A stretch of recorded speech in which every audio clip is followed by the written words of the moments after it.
Unit 6, we learn about accidental.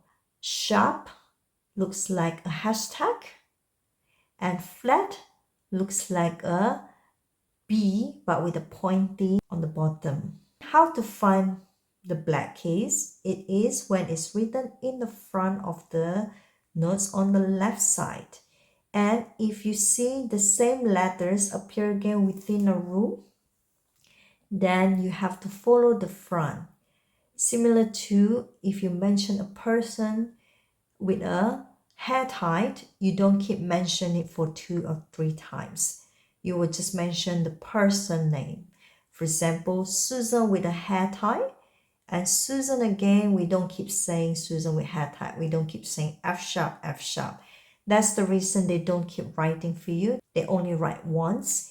And the second one, which is the same, you remember, it will be the same F sharp, unless it's outside from the bar.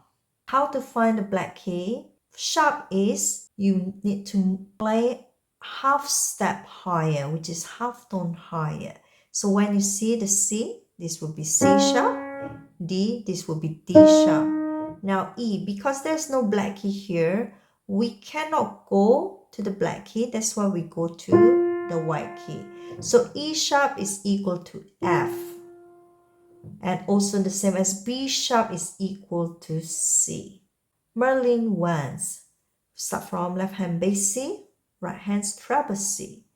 We want to see where's the black key, which is on number 2. You go to the right side of the key, F sharp, and you're going to repeat 2 times when the note is the same in the same bar.